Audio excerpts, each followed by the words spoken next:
This is CBN NewsWatch. Hello, everyone. Thank you so much for joining us for CBN NewsWatch. I'm George Thomas. Coronavirus cases are rising across the country. This as the number of people getting the vaccine continues to drop. The White House wants to change that, pushing a revised plan to get more people jabbed. The nation is averaging more than 25,000 new cases each day. Los Angeles County is now reinstating its indoor mask mandate. Health officials say the majority of people getting sick are not vaccinated, and the White House blames what it calls misinformation on social media. Press Secretary Jen Psaki says they are in regular contact with Facebook about flagging posts seen as problematic, and the Surgeon General agrees.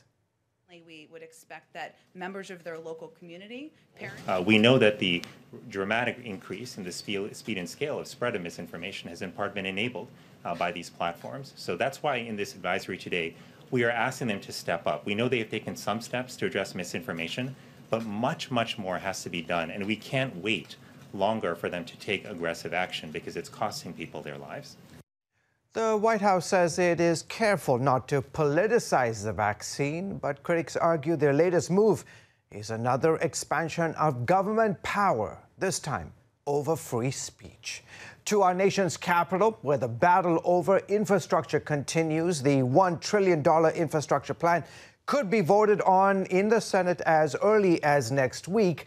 And while there is support on both sides of the political aisle to move it forward, it's not a done deal. CBN News Capitol Hill correspondent Abigail Robertson reports. As the Senate prepares to vote on the infrastructure plan, the bipartisan negotiators have high hopes the bill will soon become law. If we're successful, chances are we're going to get closer to 70 votes than 60 votes. Senator Mark Warner says no one can deny the need for updates to things like bridges, roads, and airports, but acknowledges there are still a few bumps ahead, like agreeing on how to pay for it. We're looking at recapturing some of the money that may not have been spent in certain COVID bills. We are looking at, for example, those states that returned unemployment dollars, using those. So we're looking at every nook and cranny. Democrats hope to pass the bipartisan infrastructure bill and a separate budget reconciliation bill that includes other priorities like universal pre-K, expanding Medicare and Medicaid, and dealing with climate issues. They need unanimous party unity to make that happen. These legislations are kind of going in parallel. They're not connected to each other, but there will be things in the second bill that will simply be Democrats only that some of my Republican friends won't like. House Speaker Nancy Pelosi claims she won't bring the infrastructure bill up for a vote unless the budget reconciliation passes too. Republican Senator Rob Portman hopes their fates won't be tied together. One is bipartisan, responsible, no tax increases. The other is, a huge new spending spree. Democrats only need 50 votes to pass the reconciliation bill, but Senator Joe Manchin has concerns about the price tag and provisions that would eliminate fossil fuels. So I'm just looking at everything in a holistic way. I know we have needs in our country, and we have responsibilities and we have obligations, but we have financial responsibilities also. Warner claims the budget bill is paid for and hopes both plans will pass. The first step is just kind of agreeing on a top line number. Then it will literally take months to kind of work through the policy. But if we can agree on a top line number, I hope that will be enough to go ahead and let the infrastructure plan through. Warner says if and when the infrastructure bill is signed into law, he hopes an expedited review process will quickly get the projects underway. Reporting from Capitol Hill, Abigail Robertson, CBN News. Thank you, Abigail. The fourth heat wave in the West is reaching dangerous and record-breaking levels. The National Weather Service is warning that the coming heat wave could break more records and fuel more fires. Nearly two-thirds of the West is in an exceptional or extreme drought state. That's the highest number since the government started keeping track back in 1999. The bone-dry lakes are also having a profound effect on agriculture. Wake up and find out I don't have any water for my cows. Maybe they'll dry up. So if there's another mild winter in store, what does that mean? Our cattle won't be here. Heartbreaking, folks. Officials expect water levels to be the lowest in recorded history in coming weeks. President Biden says the United States will bolster security at its embassy in Haiti after last week's assassination of the country's president. However, he is not planning to send American troops. Haiti's interim government wants the U.S. and UN to send troops to protect key infrastructure following the Haitian president's assassination. Lebanon's Prime Minister-designate Saad Hariri has stepped down early. Hariri was supposed to form the crisis-ridden government's next government, but there is a crisis that's unfolding in that country. Joining me live from Jerusalem is Middle East Bureau Chief Chris Mitchell to talk more about the unfolding crisis there in Lebanon. Chris, you and your team have been reporting that Lebanon is on the brink of collapse. How does Hariri's departure impact Lebanon's ongoing political situation? Well, George, it makes it much worse. There really hasn't been a government in Lebanon, an acting government, just a caretaker government for months. Hariri was given the charge to get a government together last October. Right now, there doesn't seem to be any alternatives for Hariri and no prospects for a new government. And what had happened just when he resigned immediately, it affected the currency. It went from 16,000 to about 23,000. Now it's about 21,000 Lebanese lira to the dollar. People are taking to the streets, demonstrating. There's fuel. Ford situation is growing even worse. The World Bank, George, he really calls it one of the worst crises in modern history. Go back to the 19th century to find a crisis this bad. Yeah, Chris, the Lebanese lira losing almost 90% of its value. I'm curious, what is President Michael Aoun's take on this issue? Well, he was the one that rejected Hariri's choice for a new government. There were 24 cabinet members that he had chosen. Aoun rejected that. Many see him part of the problem. He's a Christian Maronite. He's the president, but he's allied with Hezbollah. And a lot of people as well look at the main problem as the ruling elite. They call them, some people call them kleptocrats. They're really holding the Lebanese people hostage. France is really one of the main benefactors of Lebanon. And the international community, they're saying, we're not going to give you any financial help without political reform. And that doesn't seem to be on the horizon right now. Hariri, for himself, he said at his resignation, God save this country. So, George, Lebanon needs a lot of prayer right now. Yeah, and Hariri is saying that Aoun's ties to Hezbollah and his support for Hezbollah is one of the key problems in this ongoing crisis. Chris, this week marks the 15th anniversary of the Second Lebanon War, and Hezbollah aired new footage from the 2006 that triggered the Second War. How have Israel's defense forces responded? Well, right now, they're warning Hezbollah. You know, back in 2006, there were 14,000 rockets. Now Hezbollah has maybe 150,000 rockets. So the IDF, Israel's defense force, is saying the next war is not going to be like the one in 2006. They say they have, quote, magnificent intelligence about all those rockets within southern Lebanon. And so right now, Hezbollah's military is really embedded within the Lebanese civilians, especially in South Lebanon, schools, hospitals. So they're saying when or if the next war comes, they're going to be able to attack all these civilian infrastructures where Hezbollah has been embedded. As somebody who has traveled numerous times to Lebanon, it's such a shame. They call this the Paris of the Middle East. Chris, you're the host of Jerusalem Dateline. What's coming up tonight? Well, we have a story on these Hamas summer camps where they're training young boys to be terrorists. The United Arab Emirates has brought their embassy to Tel Aviv. We have a story also about a new archaeological discovery, a 3,000-year-old inscription from the time of the Book of Judges. The man who has his pulse on the Middle East, all things Middle East, my man, Chris Mitchell. Thank you so much, brother. You can see more news from the Middle East with Chris and his awesome team on this station or on the CBN News Channel tonight at 8:30 Eastern.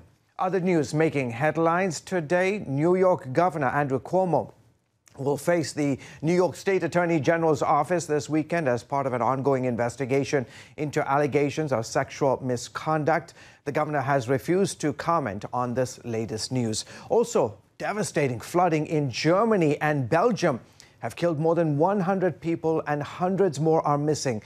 Wow, incredible. Recent storms across parts of Western Europe made rivers and reservoirs burst their banks, triggering flash floods after saturated soil couldn't absorb any more rain. The full extent of the damage right now is still very much unclear. Finally, the head of the World Health Organization acknowledged it was premature to rule out potential link between the COVID-19 pandemic and a laboratory leak in China. He's asking the Beijing to be more transparent as scientists search for the origins of this deadly virus. Straight ahead, we dig into another side effect of those facing COVID-19 virus. We'll have that story in a moment.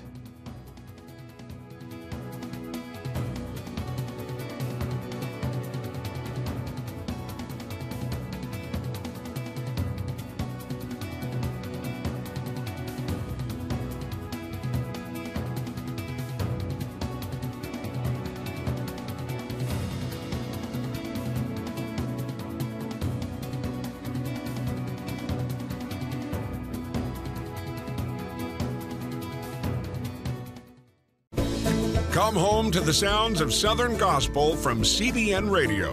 You'll enjoy a rich Southern blend of bluegrass, classic gospel, and Southern gospel favorites like the Gaithers, the Crab Family, and bluegrass sounds like Mountain Faith. So make yourself at home with the all-new CBN Southern Gospel. Now available at cbnradio.com.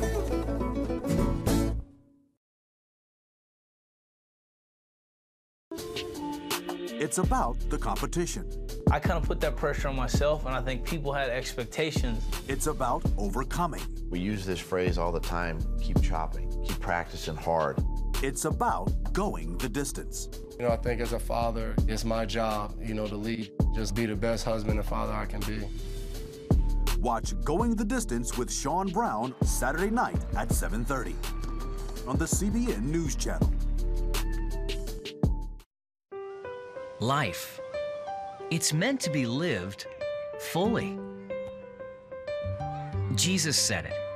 I came to give you life. Life to the fullest. Life in your family.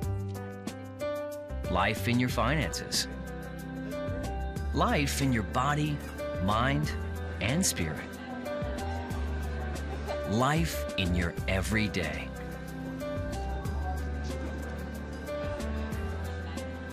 At CBN.com, we're taking what Jesus said seriously.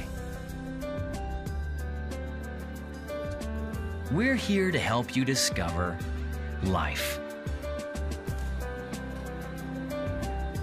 Life. Live it fully. CBN.com.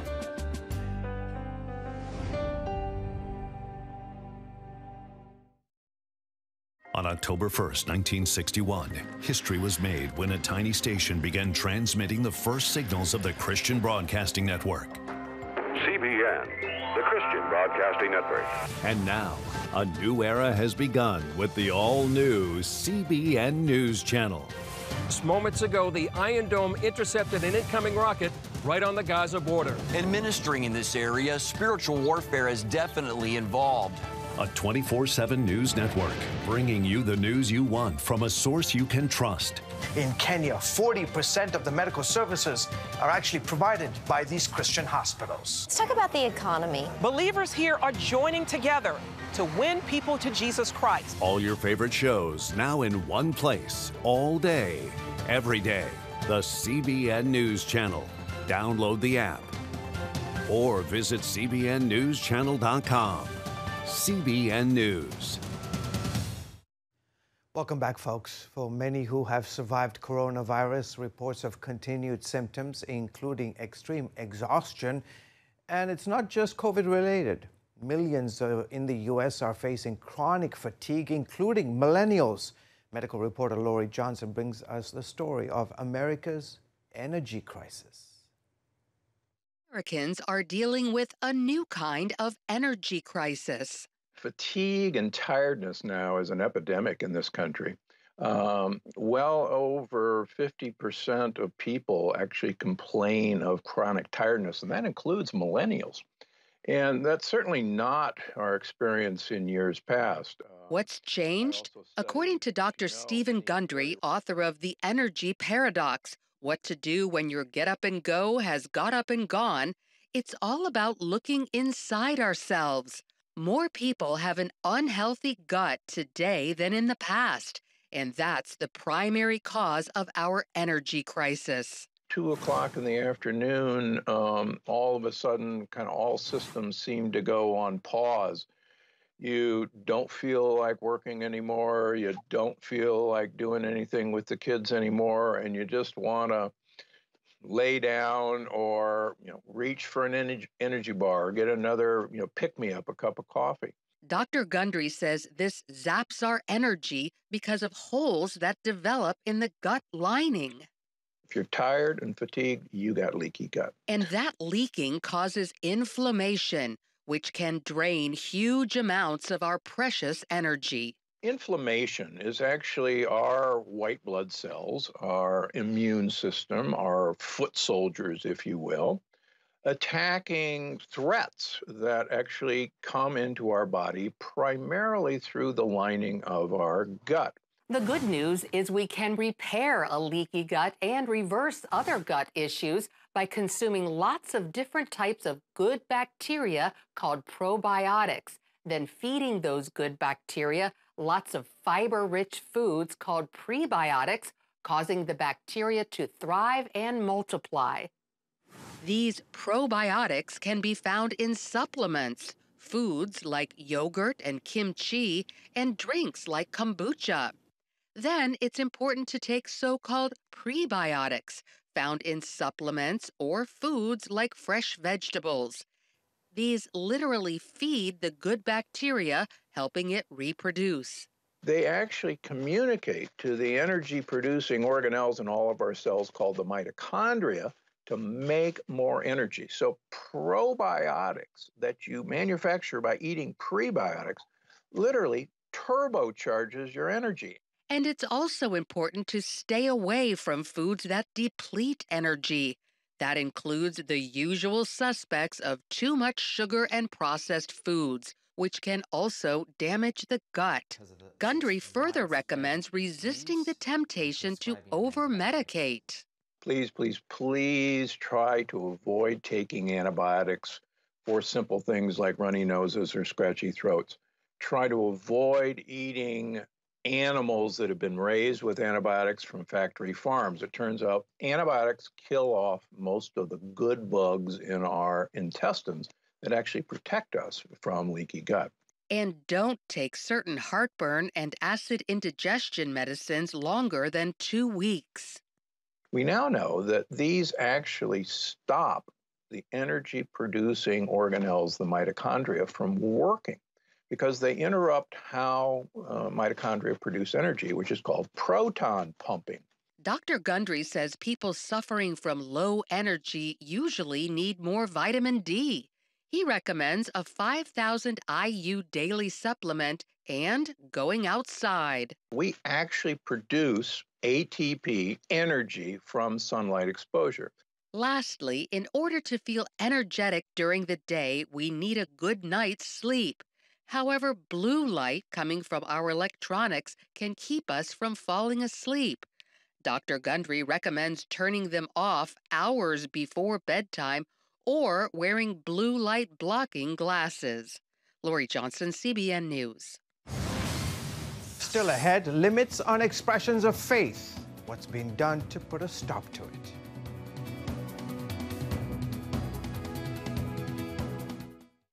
Too often, we carry baggage from our past. You know what it's like. It affects everything and everyone in our lives. It's always there, weighing us down and keeping us from achieving true happiness. But do you know God never meant for us to be trapped in the past? You can be free of your baggage. Learn how God's forgiveness leads to changed lives and new beginnings. Call the 700 Club. I'm Ephraim Graham, and this is Studio 5. Cruise with me as I discover the good things happening in the world of music, sports, television, and movies. The fact that Ryan Coogler was going to be directing the film, I knew that something special was going to happen. We'll chat with artists at the forefront of entertainment and explore the connection between popular culture and faith. I asked my pastor, I said, well, does that mean I'm supposed to be a preacher? He says, well, no, you already have a pulpit. Wednesday night at 8:30 on the CBN News Channel. Tikkun Olam. This is our nature as a country. To make the world a better place. Literally, we felt the earth shaking. The Christian Broadcasting Network presents To Life, how Israeli volunteers are changing the world. This film needs to be seen by everyone. I was in tears. Now you can own the inspiring documentary To Life on DVD. There is blood on our hands if we know and we walk away. I'm so grateful that this film was made. To Life can be yours for a gift of $10 or more. Call 1-800-700-7000 or log on to CBN.com. We know that every minute counts to save life.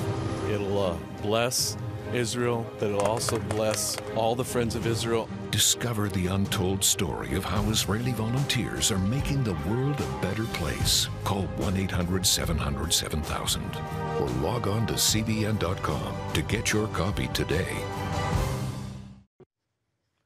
Welcome back to the broadcast. Around the world, people of faith are targeted almost on a daily basis, from violent attacks to so-called polite persecution, putting limits on how people express their faith. Oppression knows no geographic boundaries. But as our Jennifer Wishon reports, a growing number of people are joining forces to help put an end to it. Take a look. Most people in the world, 80%, live in countries where their religious activity is restricted by their government, and increasingly that persecution is severe. This week, people from across the globe representing 30 different faith traditions are gathering here in Washington to promote religious freedom. Please keep praying for my brother. Thank you so much. Some came to advocate for loved ones. Survivors told their stories. Persecution is very hard. Miriam Ibrahim made headlines when she refused to recant her Christian faith despite a death sentence in Sudan. It's choice that, and because we are the Christian, we know our freedom is in Jesus. Terserne Zayawudin is a Uyghur Muslim who managed to escape from a concentration camp in China. Her pain is palpable. She and other women were regularly raped, subjected to electric shock, and humiliated for the crime of their faith. Now she can't escape thoughts of her people continuing to suffer. Sometimes I think it would be better if I were back in the homeland with them, even if it meant death. I'm so shocked that the world is just sitting by and watching. The Chinese government has absolutely no shame about this. The type of surveillance the Chinese communist regime uses against Uyghurs has been exported to more than 80 countries. That means that the government in those dystopian regimes, the bad actors, can use that technology to monitor who's going to what church, saying what during the sermon. Despite growing awareness of global persecution, sometimes not even genocide garners enough aid or attention. 7 years after ISIS nearly wiped out Iraq's Yazidi community, much of their homeland remains uninhabitable. There's people dying of hunger and thirst, and it's like people, like I said, offer sympathy, but it's like at the end of the day, I was just exhausted, and my family and people were still suffering, dying of lack of medical aid and thirst and hunger. For the Hungarian government, helping persecuted Christians is a moral obligation. Christians are the most persecuted religious group in the world. Tristan Azbey serves as State Secretary for Christian Aid. In 4 years, Hungary has supported 250,000 persecuted Christians, helped reconstruct 67 churches in Lebanon, and rebuilt the Christian town of Tel Aviv, Iraq, after it was decimated by ISIS. 900 buildings were damaged. The church there was used for target practice by the jihadists. No matter their motivation, religious freedom advocates agree they receive much more than they give. They have a message to keep our identity, to keep our faith in Christ. There's no downside to religious freedom. Countries that practice tolerance enjoy greater stability and prosperity. Jennifer Wishon, CBN News, Washington. Thanks, Jennifer. Coming up, from fixing homes to creating an entire network, the TV star is making a transition to television producers. It's the new Superbook Bible app. It's packed with games, activities, and Superbook episodes that you can watch for free. Oh, no! There's trivia, a fun daily devotional, and answers to your Bible questions. Plus, an easy-to-understand Bible the whole family will enjoy. You can even create your own Superbook character. Ta-da! It's the new Superbook Bible app. Free downloads on iTunes, Google Play, and Amazon. On the home front. Thanks for joining us for CBN's On the Home Front, where we highlight what the men and women of America's military do to defend our country. CBN honors the men and women in our military with an initiative called Helping the Home Front. It partners with churches across the country to meet the needs of their military families, from repairing homes to wiping out medical bills for wounded veterans. Wednesday at 3 on the CBN News Channel. Get Protect Your Sleep and discover how to improve the quality of your life. A free DVD or booklet from the Christian Broadcasting Network. If you're not a great sleeper, you can do things to make yourself a great sleeper. If you're already a pretty good sleeper, you can enhance your sleep and be even better. 5 leading experts help remove the obstacles between you and restorative sleep. When you don't get a restful night's sleep, you wake up with an accumulation of stress. Call 1-800-700-7000 or go to CBN.com to get your free DVD or booklet today. Everything you do better with a good night's sleep. You'll discover how food affects your sleep, how to put insomnia to rest, explore effective remedies for sleep apnea, and much more in Protect Your Sleep. Wake up to your best life and get Protect Your Sleep today. Call 1-800-700-7000 or go to CBN.com to get your free DVD or booklet. Wouldn't it be great if you could just hop on a plane and fly to a third world country and hand out food and medicine to the needy? And wouldn't it be great if some of those people came to know Jesus as their Savior because of your help? And wouldn't it be great if you could help out people like this all around the world every day? Wouldn't that make you feel great? And what if you could do all of this without having to leave your home or write monthly checks? Well, you can. Partner with CBN and you can help spread the gospel all around the world and make it a better place. And when you sign up for Pledge Express, your contribution will be deducted from your bank account every month automatically. It's a safe and simple way to make a difference. Plus, wouldn't it be great to get life-changing teachings every month from Pat and Gordon? When you sign up for Pledge Express, you'll save time and money, and you won't just sit around and watch the world go by. You'll help change it for the glory of God. Now, wouldn't that be great? Finally today, the couple known for restoring old homes is putting their skills to work in order to build an entire TV network. Chip and Joanna Gaines are making the transition to TV executives. They are launching the Magnolia Network. It will feature dozens of hours of new unscripted content and archive shows. The Lifestyle Channel will make its digital debut first, airing on Discovery Plus and the Magnolia app. Congratulations, guys. Well, folks, that's it for this edition of CBN NewsWatch. Remember, you can find more of our exciting news programs on the CBN News Channel anytime or online at cbnnews.com. Hey, have a great Friday. Great weekend ahead. Goodbye.